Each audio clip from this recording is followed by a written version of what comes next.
The Galactic Confederation's Grand Assembly Hall on Centauri Prime buzzed with the usual political theater. High Ambassador Zyxtal of the Arcturian species stood at the central podium, his crystalline form refracting light as he delivered another speech about peace and prosperity. In the viewing gallery, representatives from 100 different species watched with varying degrees of veiled contempt and resignation. Admiral James Richardson stood in his private quarters aboard the ESS Hyperion, watching the broadcast with cold calculation.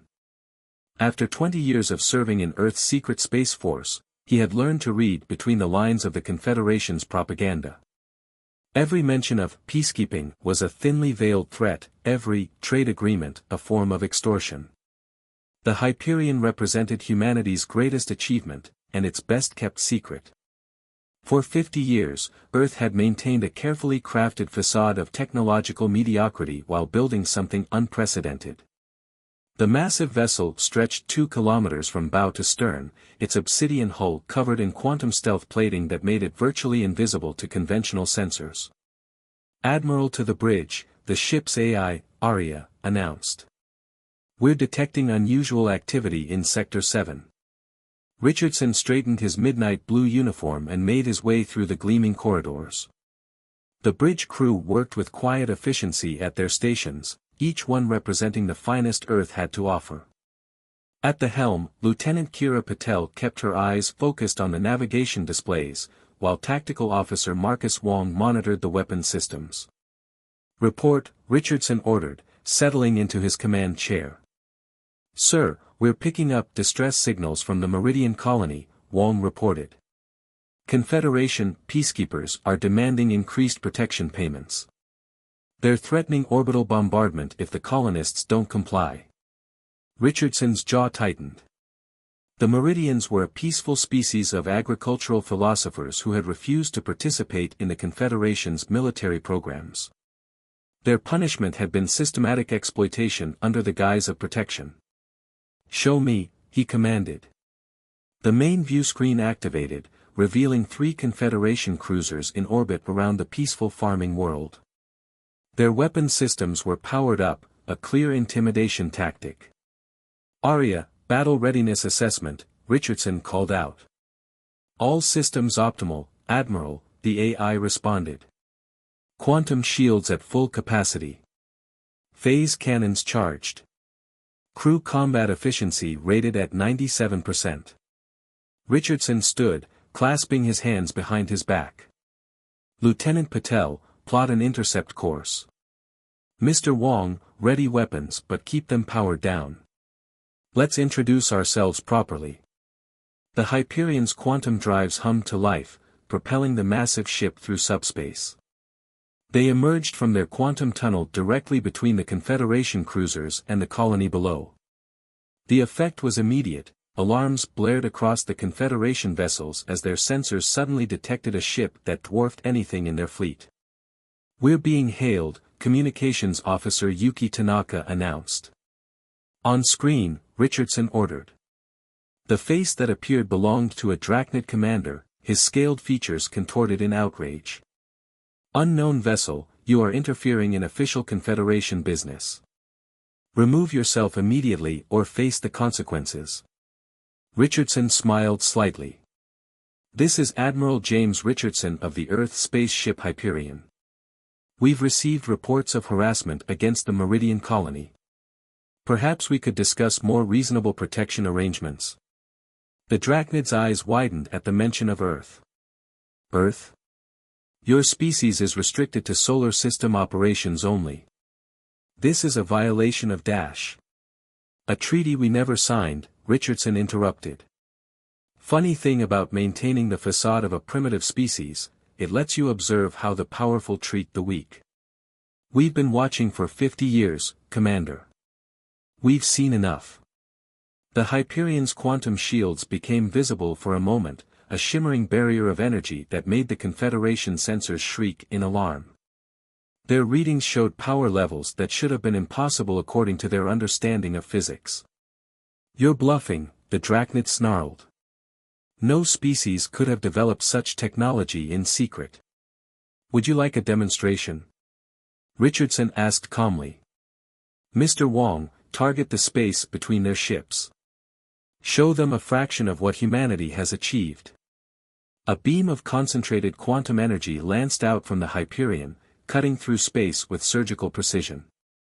The vacuum itself seemed to twist and distort around the beam, which passed harmlessly between the Confederation ships but left them with sensor readings that defied explanation. The effect was immediate. The Confederation cruisers began backing away, their commanders suddenly unsure of their superiority. "This isn't over," the Drachnid commander warned. "The Confederation will hear of this." "That's exactly what we're counting on," Richardson replied as the transmission cut off. He watched as the cruisers retreated at maximum speed, carrying word of humanity's dramatic arrival to the stars. "Send word to Earth Command," Richardson ordered. "Operation Daybreak is successful. The age of silence is over." He turned to his crew, seeing the pride and determination in their eyes. The Confederation wanted peace at any cost. Now they'll learn that true peace can't be built on fear and exploitation. The Hyperion hung in space above the Meridian colony, its dark hull reflecting distant starlight. Humanity's first step onto the galactic stage had been taken not with violence, but with the simple act of saying no to tyranny. The galaxy was about to change, whether the Confederation liked it or not. The news of Earth's defiance spread through the galaxy like a shockwave. In the crowded markets of New Singapore Station, beings from 100 different species gathered around holoscreens, watching replays of the Hyperion's confrontation with the Confederation forces. Admiral Richardson stood in the Hyperion's diplomatic chamber, facing the holographic representations of 12 alien species leaders. The Meridians, with their luminescent skin and thoughtful eyes, spoke first through their chief philosopher Ixil. "Your intervention saved our people from further exploitation, but the Confederation will not let this challenge go unanswered." "That's exactly what we're counting on," Richardson replied. "Earth didn't build the Hyperion just to make a statement. We built her to inspire change." The ship's sensors suddenly blared to life. Lieutenant Patel's voice came over the comm, "Admiral to the bridge. Multiple Confederation warships detected entering the system." Richardson excused himself and strode onto the bridge. The tactical display showed 15 Confederation battlecruisers emerging from hyperspace, their weapons already charged. "Interesting," he mused. "They usually send 3 ships to bully a colony. They sent 15 for us." "Incoming transmission," Officer Tanaka announced. The main screen activated to show High Commander Vexthor of the Arcturians, his crystalline form pulsing with angry red light. "This is your only warning," Vexthor declared. "Surrender your vessel for inspection and decommissioning. The development of unauthorized military technology is a crime against galactic peace." Richardson smiled. "Peace? Is that what you call extorting defenseless colonies? Forcing developing worlds to remain technological infants? The only crime here is the Confederation's abuse of power. Then you choose destruction." Vexthor's image vanished. "Battle stations," Richardson ordered calmly. "Arya, activate quantum defense grid. Lieutenant Patel, combat maneuvers pattern Delta. Mr. Wong, target their weapon systems only, we're here to defend, not destroy." The Hyperion's quantum shields shimmed to life as the first salvos from the Confederation fleet struck. Their most powerful weapons dispersed harmlessly against barriers that operated on principles their scientists had deemed impossible. "Return fire," Richardson commanded. "Show them what Earth can do." The Hyperion's phase cannons fired with surgical precision, each shot disabling weapon systems and propulsion without causing catastrophic damage. The massive Earth ship moved with impossible grace for its size, its advanced technology making a mockery of the Confederation's supposed superiority. "Sir," Wong reported, "I'm detecting quantum fluctuations. They're trying to call for reinforcements." "Let them," Richardson replied. "It's time for Phase 2. Arya, signal the Artemis and the Orion." Space twisted as 2 more Earth battleships dropped their cloaking fields, revealing vessels just as massive as the Hyperion. The Confederation fleet found themselves suddenly surrounded by ships that shouldn't exist, their sensors overwhelmed by power readings that defied their understanding of physics. "Channel open to all Confederation vessels," Richardson announced. "Your weapons are disabled. Your engines are offline. You're alive because Earth believes in true peace, not the false peace of tyranny. Take this message back to your leaders, the age of exploitation is over." As the disabled Confederation ships drifted in space, Richardson opened a channel to the watching alien leaders. "What you've seen today isn't just Earth's technology, it's an opportunity. We're offering to share our advancements with any species willing to stand against the Confederation's corruption." The chamber erupted in excited discussion. The Meridians, the Proxians, the Vega Collective, one by one, representatives of oppressed species began pledging their support to Earth's cause. "Sir," Tanaka reported, "we're receiving transmissions from colonies across 3 sectors. They're asking for protection, and assistance in developing their own defenses." Richardson nodded. "Send word to Earth. Tell them to begin Phase 3, technological dissemination to our new allies." The Confederation kept the galaxy divided by hoarding advanced technology. "We'll unite it by sharing knowledge freely." The Hyperion's crew watched as their disabled opponents were rescued by emergency vessels. This battle had been won without a single life lost, a demonstration not just of Earth's power, but of its principles. "They'll be back," Wong cautioned. "With everything they have." "Good," Richardson replied. "Because next time, they won't be facing Earth alone. They'll be facing a galaxy that's finally ready to stand up for itself."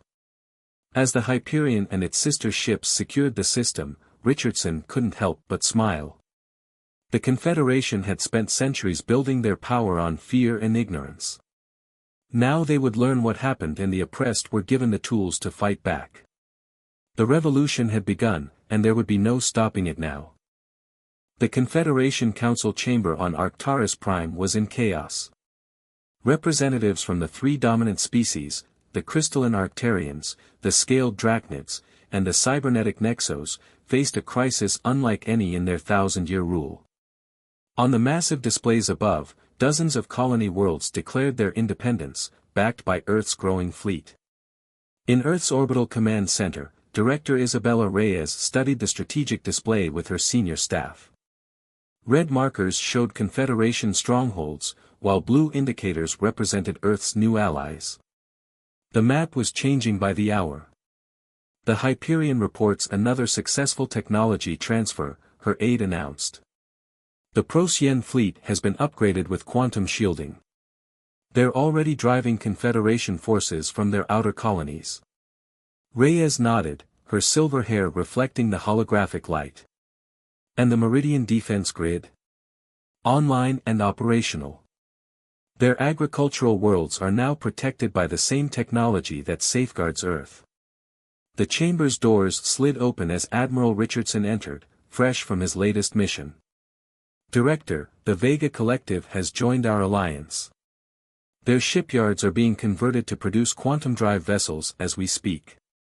"Excellent," Reyes replied. "Though I suspect the Confederation won't give us much time to strengthen our position. Our intelligence suggests they're mobilizing their entire fleet." As if on cue, the strategic display flickered with urgent warnings. Long-range sensors detected hundreds of Confederation warships emerging from hyperspace at key positions throughout the galaxy. It was the largest military mobilization in known history. "They're targeting our allies first," Richardson observed. "Trying to isolate Earth and crush the rebellion before it can spread further." Reyes's eyes narrowed. "They still think this is about military might. They don't understand that we've already won the real battle, the battle of ideas." She turned to her communications officer. "Send word to all allied worlds. Initiate Protocol Prometheus." Across the galaxy, hidden Earth technicians activated devices they had spent months installing in secret. On dozens of worlds, quantum communication arrays came online, creating an instantaneous network that bypassed the Confederation's controlled communication channels. The voice of Director Reyes echoed across this new network, reaching every allied world simultaneously. People of the galaxy, hear me. For too long, the Confederation has maintained power through artificial scarcity, of technology, of knowledge, of freedom. Today, that ends. On countless worlds, secured data terminals activated, providing access to Earth's technological database. Centuries of suppressed innovations, hidden discoveries, and forbidden knowledge became available to all. The Confederation's carefully maintained technological hierarchy began to crumble in real time. Sir, Richardson's tactical officer reported, we're detecting massive energy signatures. The Confederation fleet is preparing to attack. Richardson smiled. Right on schedule. Aria, signal all Earth vessels. Battle Plan Omega. Across the galaxy, Earth's battleships emerged from hiding. The Hyperion, Artemis, and Orion were joined by dozens more vessels of similar size and power. Each had spent months secretly preparing allied worlds for this moment, and each now stood ready to defend those worlds against Confederation retaliation. They're targeting the Procyon shipyards, the tactical officer announced. 300 Confederation vessels approaching in attack formation. Direct the Artemis battle group to reinforce the Proxians, Reyes ordered. But first, show them what their new defense grid can do. As the Confederation fleet opened fire on the Procyon shipyards, their weapons met something unexpected, a quantum shield barrier far larger and more powerful than anything they had encountered before. Their most powerful weapons dispersed harmlessly against the protective field. Channel open to all frequencies, Richardson commanded. To all Confederation forces, look around you. Every world you've terrorized, every species you've suppressed, they're all receiving the technology you tried to keep from them. You can fight us today, but tomorrow there will be 1,000 worlds with ships and defenses equal to our own. The Confederation fleet hesitated, their sensors detecting more quantum shields activating across the sector. Multiple worlds they had dominated for centuries were suddenly bristling with defensive capabilities that matched their own best weapons. Your choice is simple, Reyes's voice carried across all channels. Continue fighting and face a galaxy united against you, or join us in building something better, a true alliance of equals, where technology and knowledge are shared freely. The strategic display began showing something unprecedented, Confederation ships powering down their weapons. First a few, then dozens, then entire battle groups. Many had crews from oppressed worlds who had waited generations for this moment. Director, Richardson reported, we're receiving surrenders from multiple Confederation battle groups. Their crews are requesting asylum with the Alliance. Reyes nodded solemnly. Accept all surrenders. Offer amnesty to any Confederation forces willing to join us. This isn't about revenge, it's about building a better future. As the battle unfolded across the galaxy, the true nature of Earth's revolution became clear. They hadn't just built better weapons or stronger shields, they had created hope. And against the power of hope, even the mightiest empire could not stand.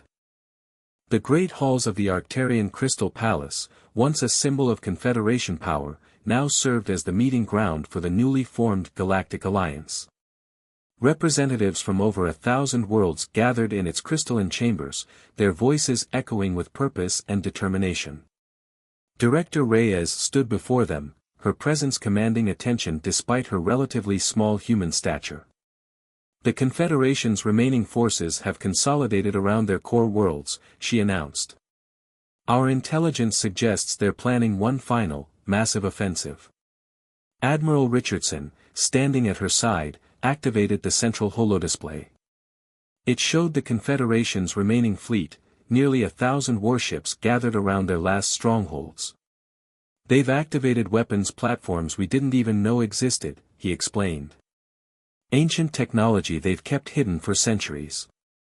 The Procyon ambassador, his bioluminescent patterns pulsing with concern, spoke up.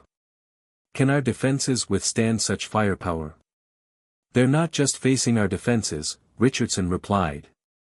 Thanks to Earth's quantum network, every allied world now has access to the same technology.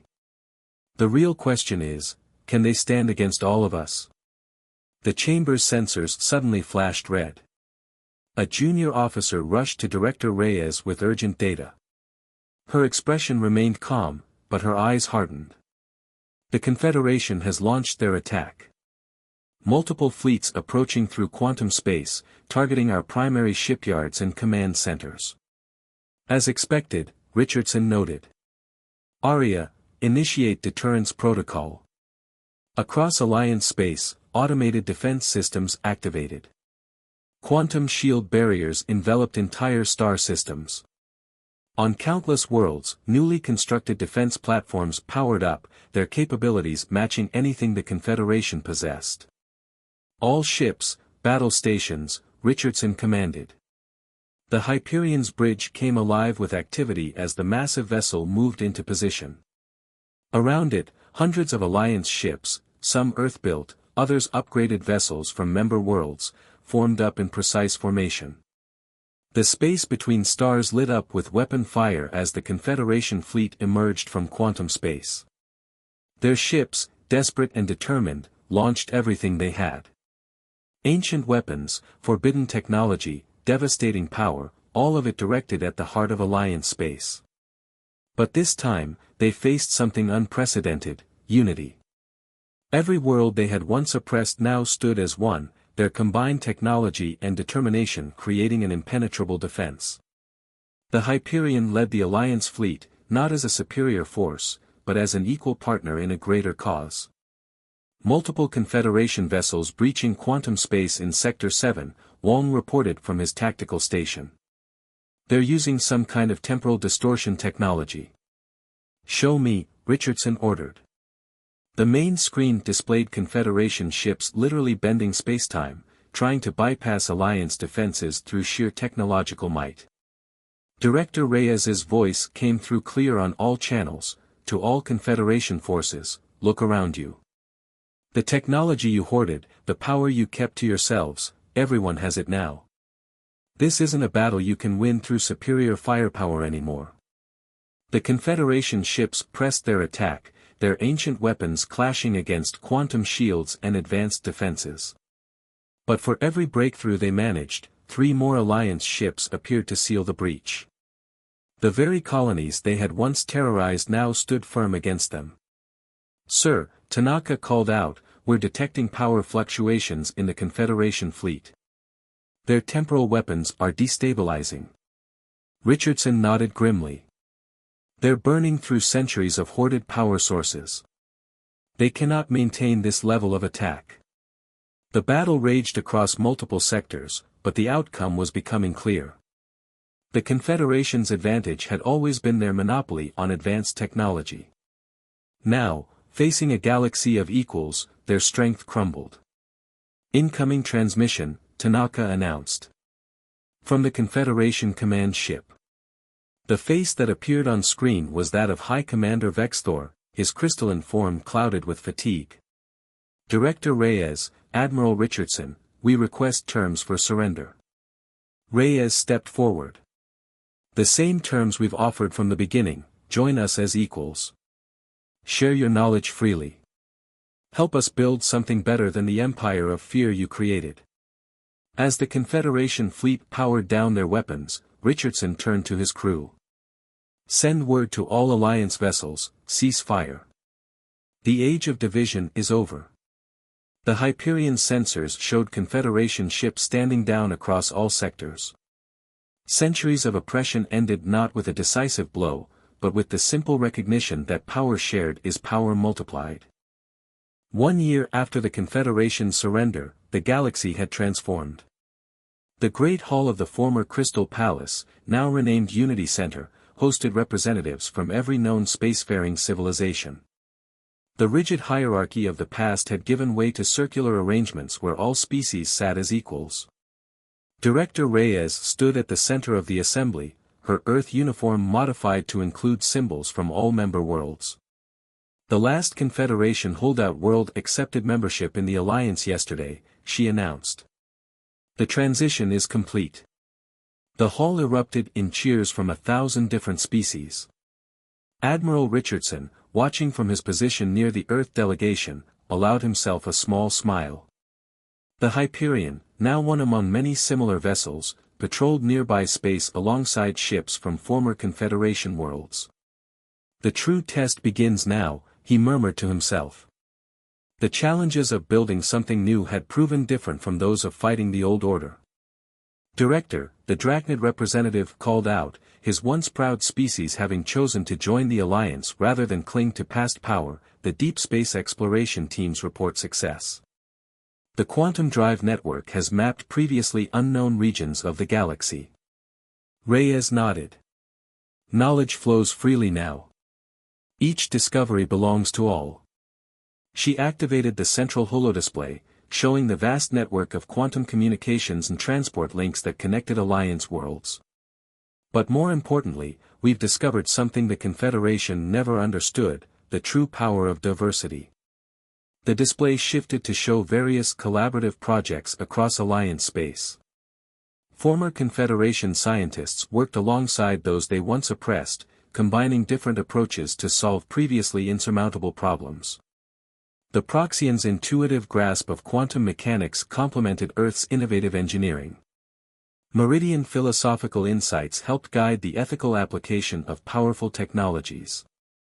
We've achieved more in 1 year of cooperation, Reyes continued, than the Confederation managed in centuries of control. Aria's voice came through Richardson's personal communicator. Admiral, the first graduates of the United Fleet Academy are ready for their commissioning ceremony. Richardson made his way to the Academy grounds, where young officers from hundreds of species stood in formation. Among them, he recognized faces from worlds that had been mortal enemies just a year ago. Now they wore the same uniform, trained together, learned from each other. You represent the future, he addressed them. Not just of the Alliance, but of all spacefaring civilization. Your strength comes not from power held over others, but from what we can achieve together. In orbit above, the Hyperion sensors detected something unusual. Wong's successor at Tactical, a young Meridian officer, called it to Richardson's attention. Sir, quantum fluctuations at the galaxy's edge. It matches no known signature. Richardson smiled. New discoveries. That's what we're here for now. He opened a channel to Alliance Command. Director Reyes, I request permission to lead an expedition. There's something out there we haven't seen before. Granted, Reyes replied. But not just the Hyperion. Take a combined fleet. Let's show the universe what unity looks like. As Richardson prepared for the mission, he reflected on how far they'd come. Earth's great gamble, revealing their advanced technology to challenge the Confederation, had led to something far greater than military victory. They had created a civilization where knowledge flowed freely, where diversity was strength, where cooperation replaced control. The Hyperion moved into formation alongside ships from 20 different worlds, their crews working together with practiced efficiency. As they prepared to venture into unknown space, Richardson felt a deep sense of satisfaction. The galaxy had changed not because Earth was stronger, but because they had shown a better way. All ships report ready, his bridge crew announced, a mixture of humans and aliens working as one. Then let's make history, Richardson commanded. Together.